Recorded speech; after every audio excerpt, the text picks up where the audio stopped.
지금은 이제 전국이 좀 어수선해서 가장 지금 우리가 주목해야 될 게 정책을 추진하고 있는 것들이 조금 보류된다.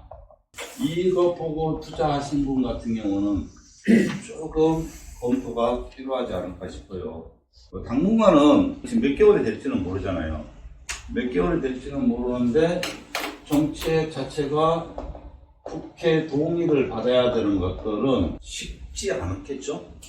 상대적으로. 근데 우리가 이제 이 유통이든 뭐든 기업이든 부동산이든 다 뭐 금융 쪽이든 탄핵이라든가 탄핵 안 되면 조기해 같은 거 내려야 될 판인데 이거를 처음 겪는 게 아니잖아요. 근데 분명한 거는 정권 교체가 되더라 여에서 야로 가든지 이렇게 된다 그러면은 여기에 정책 100% 추진하는 것들이 여기에서 좀 받아주면 얼마나 좋아. 근데 그렇지 않죠?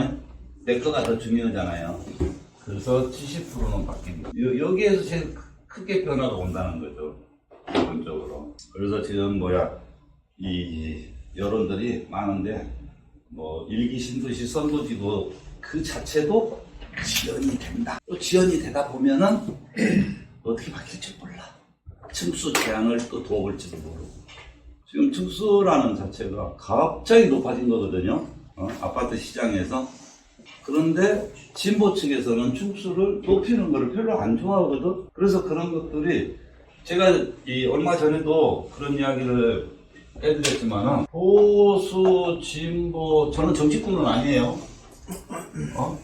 보수, 진보 색깔 자체가, 정책 색깔 자체가 완전히 다르니까, 색깔 자체가 완전히 달라요. 이 부동산에 대해서만도, 부동산 정책에 대해서도 완전히 다르다. 아까 그랬잖아요. 종부세가 요만큼 나오다가 지금 이만큼 나오고 있거든. 이 자체의 원인 자체는 다른 거 없어요. 공시지가 자체를 이쪽에서는 현실화고 이쪽에서는 현실화를 지금 시기상조다. 부작용이 더 크다.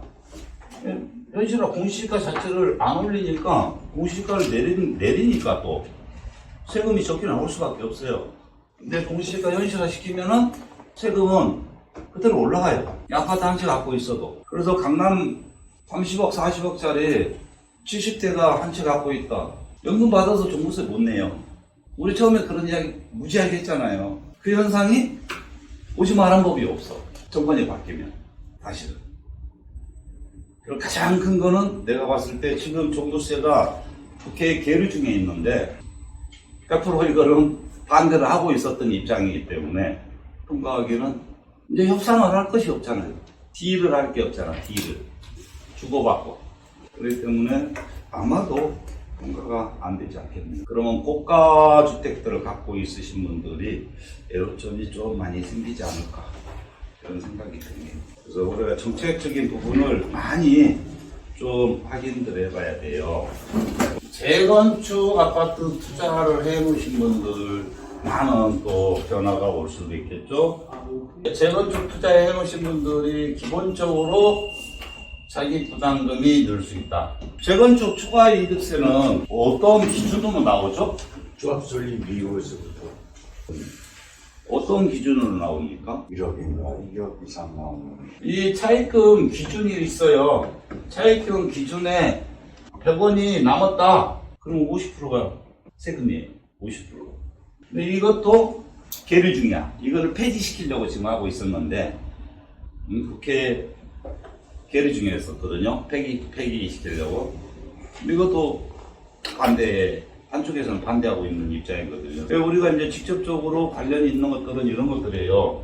그런데 재건축 자체가 고층으로 갈수록 이득금이 많아. 어느 정도 고층까지는. 그럼 부담금이 상당히 이제 부자들이야 상관없어요. 현금 부자들이야. 현금 부자들은 그 자체가 또 아파트 가격이 있어서 몇 년 지나면 또 세이브가 되니까 괜찮은데 탈락 그거 하나 갖고 있는 사람들은 부담금도 내기 어렵다. 이런 현상이 발생이 될 수 있죠. 탈락 그거 하나 갖고 있는 사람. 그래서 정권 교체가 만일에 된다라고 했을 때 재건축 가진 사람들은 주탄화를 잘 굴러야만이 살아남을 수 있을 것이다.